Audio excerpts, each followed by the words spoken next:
The story of this week didn't begin in Islamabad. It began in a world that is being rewired through pressures, blocks, and transactions.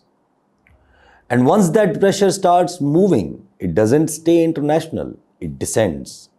It squeezes national choices and then it forces internal politics to reorganize around survival. Welcome to Fourth Floor Post English. Right now, the global order isn't ending. In one cinematic moment, it's shifting through reliability crisis. And when the central guarantor behaves unpredictably, everyone else stops playing around or planning around ideals and starts planning around leverages. And that's how blocks change, not through speeches, but through hedging. And in this environment, the most dangerous thing a small or a fragile state can do is lock itself in a lane too early, because volatility rewards states that keep options open and punishes states that become clients. And that's why the so-called peace board ecosystem matters. This Trump's daddy show. People keep treating it like a diplomacy. I don't. I treat it as what it functionally represents in power terms. A client architecture being packaged as peace. The structure tells you everything. A permanent center, a controlled mechanism, a financial commitment demanded from members, and an enforcement layer floated in the background to turn decisions into muscle, this ISF. Even if that enforcement layer doesn't materialize the way it's being advertised, is the question. That is not multilateralism. That is controlled club. The kind that doesn't just coordinate, it disciplines the countries inside it. And Davos exposed the logic behind it in a way no propaganda can hide. When you publicly present a Gaza model that is zone-based, investor-driven, security-framed, you openly admit you don't have a plan about Palestine or a phase 2 or anything else. You are not presenting peace, you are presenting management. You are presenting territory as an asset, reconstruction as a business model, and the local population as a complication. Private investment in a destroyed territory is not a charity. It's a capture, and when the capture is logic, displacement becomes endpoint, hence Somaliland. Whether you say it out loud or not. That's why the forced relocation towards the Somaliland ideas, they don't appear as a coincidence. They appear as a natural collusion of a plan that separates rebuilding from the rights and agency of the people who actually live there. Ask yourself, in this whole board, where is Palestine? It was always about Palestine, it was not about peace. Don't sell us this logic about peace. Now here's the power dynamics Pakistan walked into. Once you sign into that architecture, you don't just join a forum. You sign yourself into a future leverage chain.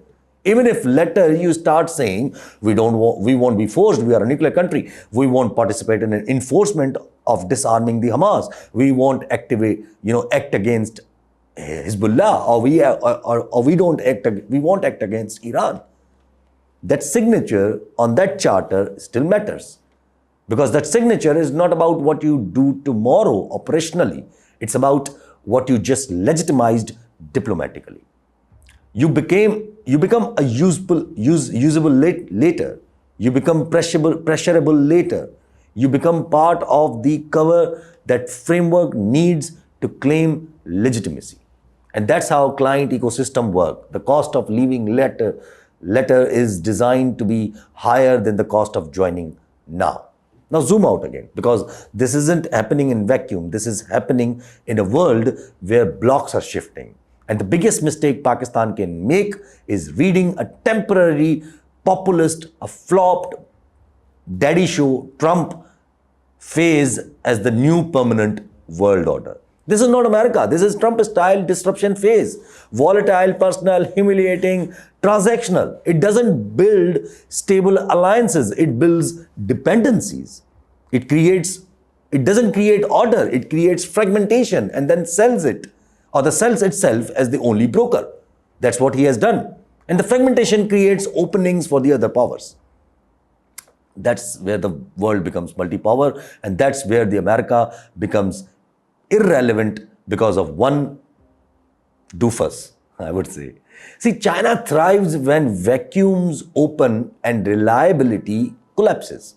Russia thrives when alliances crack and mediation lanes widen. Europe, when pressured, doesn't necessarily fight, it hedges, it divides, it searches for alternatives, it repositions. And where would they look towards? Obviously, they look towards China. Canada is going to China. EU is going to China. Canada is going to India. EU is going to India.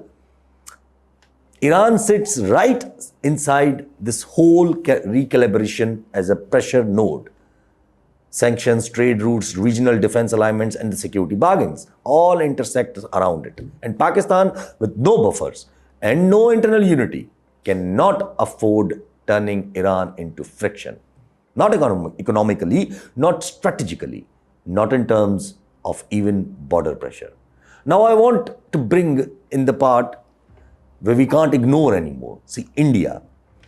Because it's in this chaotic environment, India is doing something Pakistan is not, or Pakistan should do. Because we are close to China, not India. India is trying to convert volatility into upward mobility.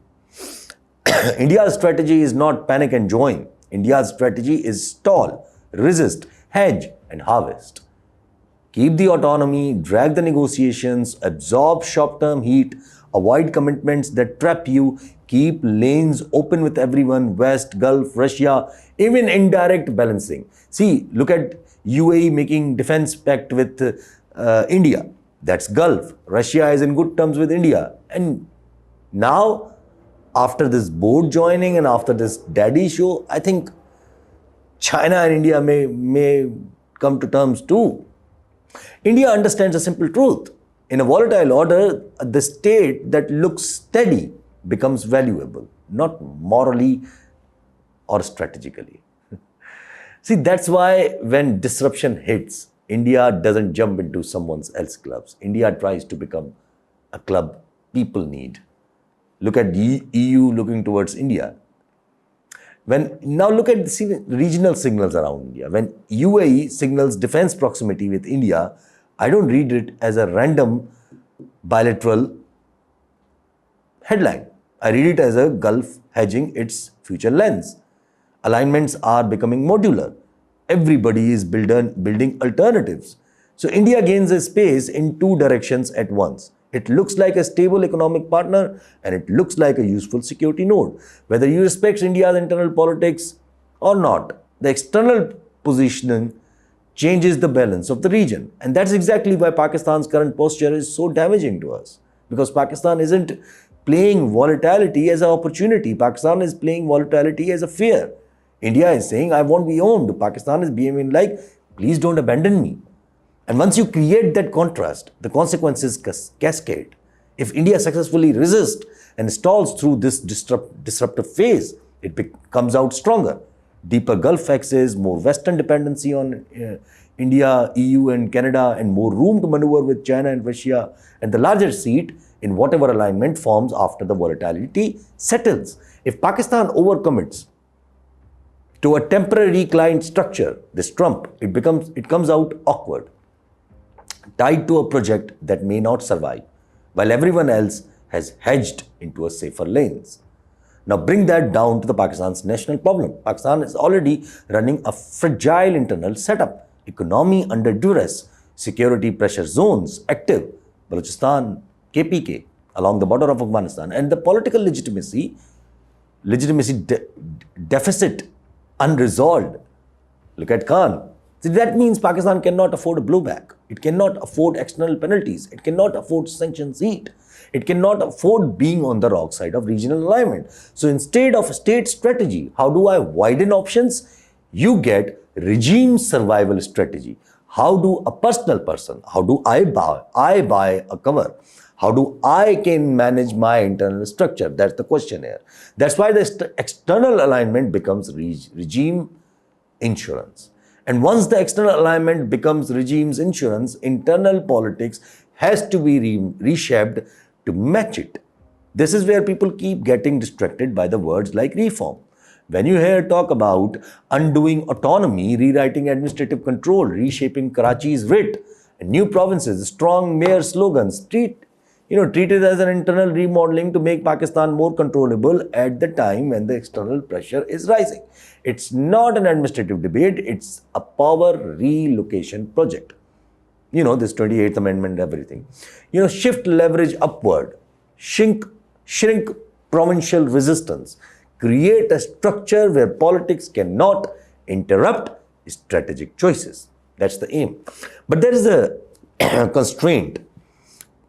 You cannot execute that remodeling cleanly through these existing parties. These parties, People's Party, PMLN, even when compromised, have survival instincts. They know the backlash of touching autonomy. They know Karachi becomes combustible. They know provinces don't accept central grabs quietly. And they know that the political cost will land on them first. So if you can't push the project through parties, you start searching for delivery vehicles outside party limitations. That's where the undemocratic concepts belongs. Not as a gossip, a mechanism, a tool that allows the supervisory state to carry its khwahishat when the party politics is a bottleneck. Now shift into internal politics properly. Because once the system decides it needs structural change, it needs compliance. And the compliance comes from either consent or fear. Pakistan right now is obviously leaning on fear. And that's why you are seeing a symbolical punishment. Iman Mazari and Hadi Ali Chatta, 17 years in jail for writing a tweet. Theatrical cases and selective crackdowns. It isn't law awakening, it's coercion substituting for legitimacy. And coercion has a ceiling. Every time you see intimidation as your main tool, you create heat, you create resentment, you increase reaction risk. And in a country already sitting on a security and economic stress, reaction risk is expensive.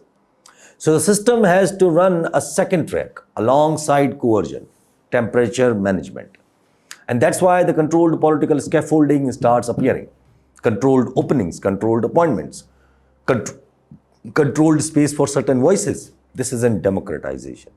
That's the system trying to reduce uncertainty while it keeps the core internal structure intact. And the most sensitive internal pressure valve is in the entire story is KPK.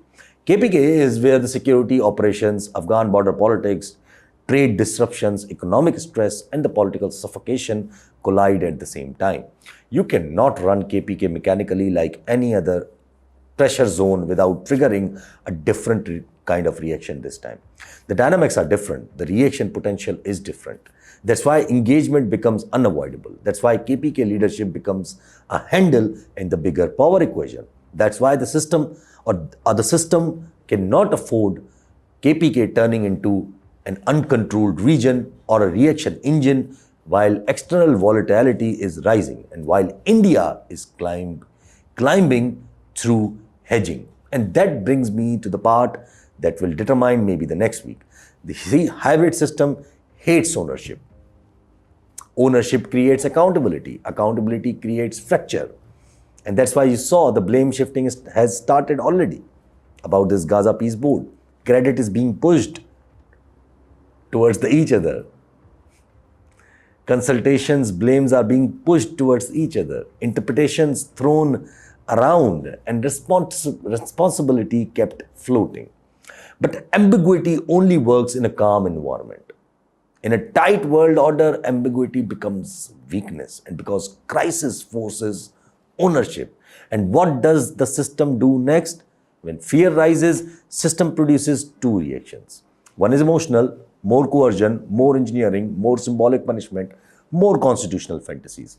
Because the system convinces itself that the tightening Tightening control will prevent collapse. The other is logical, controlled compromise, engagement, channel building, de-escalation. Because the system recognizes coercion has reached its ceiling and the external volatility is rising. I can't promise which one wins, but I can tell you what comes next in the system that wants to manage risk. Testing. A channel, a contact, a meeting, a temperature check with Imran Khan. Not because anyone suddenly fell in love with the democracy, but because the system needs to measure reaction risk before it pushes structural moves further. Because once you combine the external dependency, regional alignment, provincial resentment, security pressure zones, and internal coercion into one timeline, the country stops being governable. That's my bottom line this week. The world is shifting, India is hedging and climbing, Pakistan is narrowing itself into dependency, and to protect the dependency move, the system is trying to remodel internal power structure or the power architecture. If the people steering this keep thinking personally through vendettas, fear, and short-term goals or the survival modes, Pakistan won't be outplayed by enemies. Pakistan will be outplayed by the logic of this moment.